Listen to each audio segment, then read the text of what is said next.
हाय दोस्तों। आज फिर मैं आप लोगों के साथ चॉकलेट केक की ही रेसिपी शेयर करने जा रही हूँ। एक्चुअली क्या है कि मुझे चॉकलेट केक के बहुत ज़्यादा ऑर्डर आते हैं, लेकिन ये जो केक है ये राउंड शेप में नहीं है, इसे हम हार्ट शेप दे रहे हैं। ये मेरे ऑर्डर का केक है और कस्टमर ने कहा था कि उन्हें हार्ट शेप में चाहिए। ये एनिवर्सरी का केक है। उन्होंने एक पिक्चर भी मुझे सेंड किया था, उसी के अकॉर्डिंग ये केक मैं बना रही हूँ। हाफ़ के जी का चॉकलेट केक, वो भी हार्ट शेप में, तो थोड़ा सा प्रॉब्लम तो होता है क्योंकि केक जो है ओवरलोड हो जाता है। अगर हाफ़ के जी का ही आपको बनाना है और अगर आपके पास मोल्ड है हार्ट शेप का तो आपके लिए उतना प्रॉब्लम नहीं होगा। लेकिन अगर आपके पास मोल्ड नहीं है और गोल केक बनाकर आपको फिर उसे हार्ट शेप देना है तो थोड़ा सा परेशानी तो आता ही है और साथ में केक ओवरलोड हो जाता है। सबसे बड़ी प्रॉब्लम ये होती है कि केक ओवरलोड हो जाता है। वैसे मैंने कस्टमर को बता भी दिया था कि कम से कम आपको 150 से 200 तक ज़्यादा आपको केक मिलेगा, क्योंकि 500 में हार्ट शेप देना थोड़ा सा मुश्किल होता है। तो मैंने स्पॉन्ज जो है वो 260 ग्राम का बनाया था। वैसे तो 220 ग्राम या 190 ग्राम का भी अगर आप स्पॉन्ज बनाते हो और चॉकलेट केक अगर है वो, तो आसानी से 500 ग्राम का आपका केक बन जाता है। लेकिन ये जो केक तो मेरा बहुत ही ओवरलोड हो गया था। ये 860 ग्राम तक चला गया था। एनीवेज़ मैं वैसे भी किसी को भी जो ऑर्डर का भी केक हो तो भी मैं उसे थोड़ा ज़्यादा ही देती हूँ, कम तो मैं देती नहीं हूँ। सो अभी जो आप देख रहे हैं, मैंने स्पॉन्ज बना लिया मॉर्निंग में ही और इसे 3 लेयर्स में कट करके फर्स्ट लेयर रखा, जैसे कि हम चॉकलेट केक में करते हैं। आपने कई वीडियोस देखे होंगे मेरे, वही प्रोसीजर मैंने किया।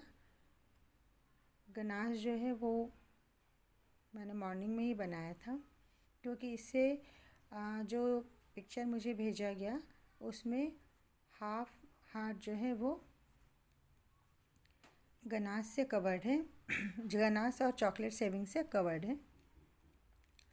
फाइनल लेयर रख लिया है मैंने, उसे भी अच्छे से सोक कर रही हूँ। चॉकलेट केक जब भी हम बनाते हैं ना तो उसमें सोकिंग का बहुत ध्यान रखना है, क्योंकि चॉकलेट पाउडर की वजह से केक स्पॉन्ज थोड़ा सा हार्ड हो जाता है। खासकर उसके जो कॉर्नर्स होते हैं ना वो हार्ड हो जाते हैं, इसीलिए अच्छे से सोक कीजिएगा। अच्छे से सोक कर लिया मैंने। करने के बाद अब इसे क्रम कोट कर रही हूँ। क्रम कोट करके कम से कम हाफ़ एन आवर आपको इसे फ्रिज में रखना है, क्योंकि हम इसे कट करेंगे अभी हार्ट शेप देने के लिए। अगर आप तुरंत इसे यूज़ कर लेंगे तो इसके क्रम्स निकलने का पूरे चांसेस रहते हैं। अगर इसे हम 15 से 20 मिनट या अगर टाइम रहा तो आधा घंटा अगर आप इसे फ्रिज में रख लेते हैं तो आपका केक जो है अच्छी तरीके से सेट हो जाता है। अब इसे आप काट कर अगर आप शेप देंगे तो ईज़िली दे पाएंगे, कोई प्रॉब्लम नहीं आती।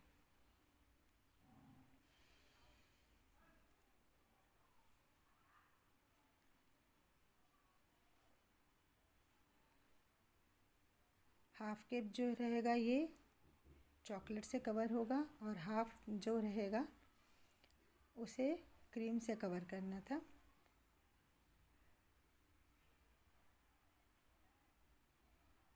फाइनली से मैंने अच्छे से क्रम कोट कर लिया है।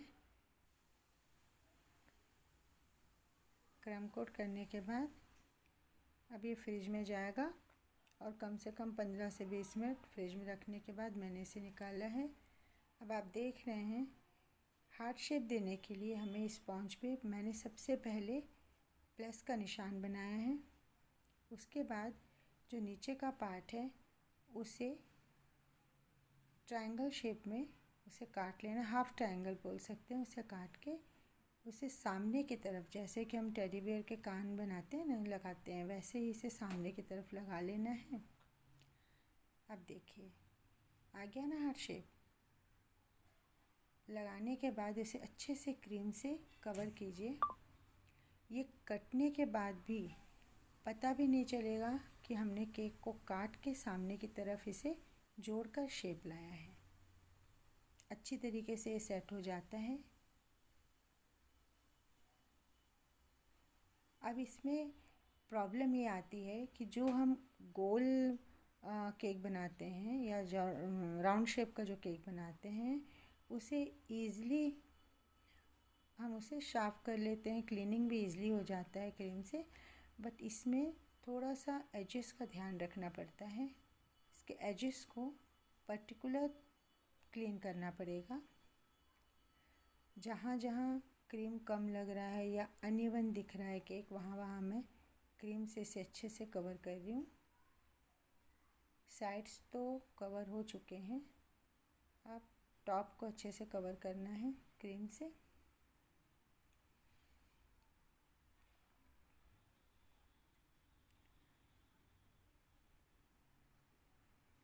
अब इस पर कॉम्ब चला रही हूँ।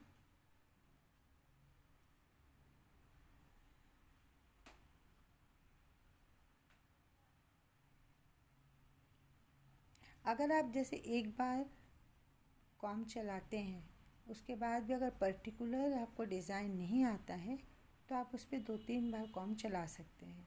जैसे कि अक्सर मुझसे कमेंट में पूछा जाता है कि 1 बार या 2 बार कॉम्ब चला सकते हैं क्या? हाँ, चला सकते हैं, उसमें कोई प्रॉब्लम नहीं है। अब इसके बाद मैं इसे गनाश से हाफ पार्ट को कवर कर रही हूँ।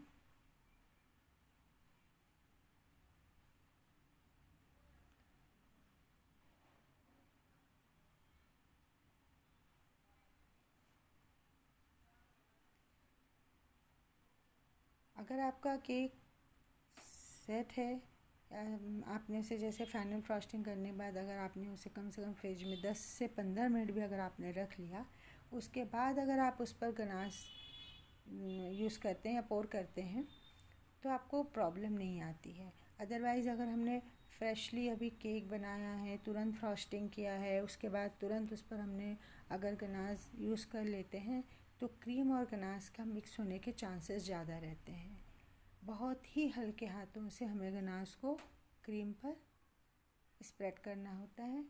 थोड़ा भी अगर आपने प्रेशर दिया तो आपका क्रीम बाहर आ जाएगा और वो गनाश में मिक्स होके बहुत ही गंदा लुक आता है उसका। और उसे फिर क्लीन करना या फिर से उसके लिए हमें क्या करना, पूरा का पूरा ऊपर का क्रीम आपको हटाना पड़ेगा, जिससे आपका गनाश भी पूरा ख़राब हो जाएगा। वाह, व्हाट अ शाइन! गनाश का शाइनिंग आप देख सकते हैं। इसके लिए मैंने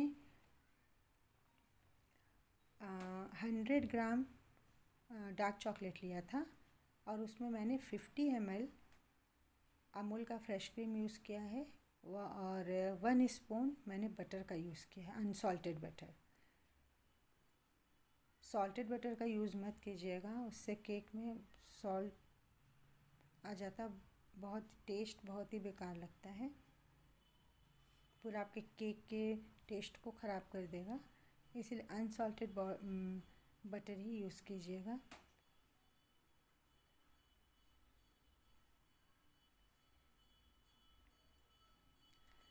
जो रेशियो मैंने आपको बताया है, 100 ग्राम अगर आप डार्क कंपाउंड लेते हैं और 50 ग्राम अगर आप फ्रेश क्रीम लेते हैं और 1 चम्मच जो हमारा जो नाश्ते का चम्मच होता है ना, 1 चम्मच अगर आप अनसॉल्टेड बटर लेकर गनाश बनाते हैं, तो पोरिंग कंसिस्टेंसी बिल्कुल सही रहेगी और गनाश में शाइनिंग भी रहेगा।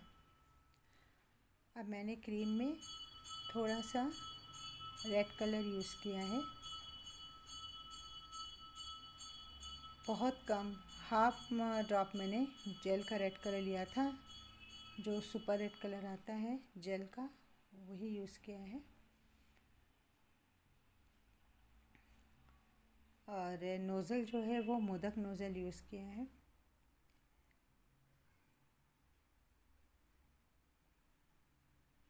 अब इससे मैं पूरे केक को कवर कर रही हूँ। और जब भी आपने देखा होगा जैसे मैंने इसे कवर किया है, तो जहाँ से हमारा हार्ट का जो पार्ट स्टार्ट होता है वहाँ से मैंने स्टार्ट किया है और लास्ट में लाके छोड़ा है। तो दूसरे साइड से भी मैंने वहीं से उसी कॉर्नर से स्टार्ट करके लास्ट में आके छोड़ दिया है। इससे आपका जो हार्ट का जो शेप है ना वो बिल्कुल सही आएगा। अगर आप कंटिन्यूअसली स्टार्ट करके पूरा अगर आप घुमा देते हैं नोज़ल को, तब आपका शेप परफेक्ट नहीं आता। इसका ध्यान रखना पड़ता है।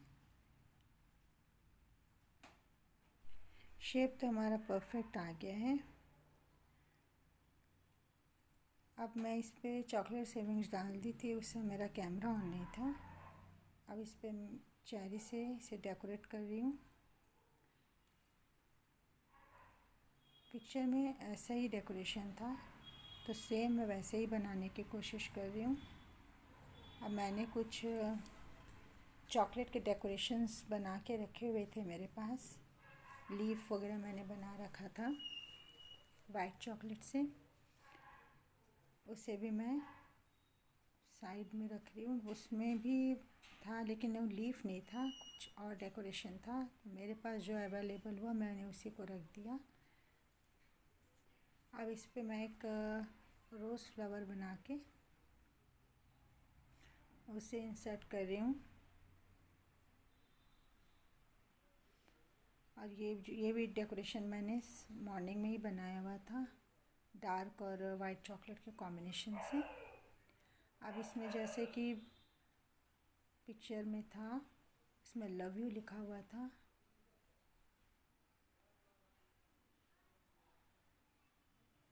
अभी मैं लिखने का प्रैक्टिस कर रही हूँ। वैसे मेरी राइटिंग उतनी अच्छी नहीं है, आप लोग बताइएगा मेरी राइटिंग कैसी है। मैंने पूरी कोशिश की है अच्छे से अच्छी लिखने की।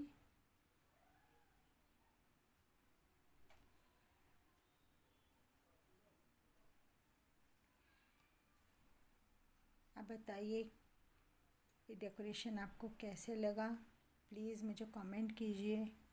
अगर कुछ सही नहीं है तो भी बताइए। अगर आपको कोई डाउट है, कुछ पूछना है, तो आप कमेंट से पूछ सकते हैं। कमेंट करके आप मुझसे पूछ सकते हैं, मैं आपके डाउट्स ज़रूर क्लियर करूँगी। अब मेरे केक का ये फाइनल लुक है। प्लीज़ कमेंट करके बताइए।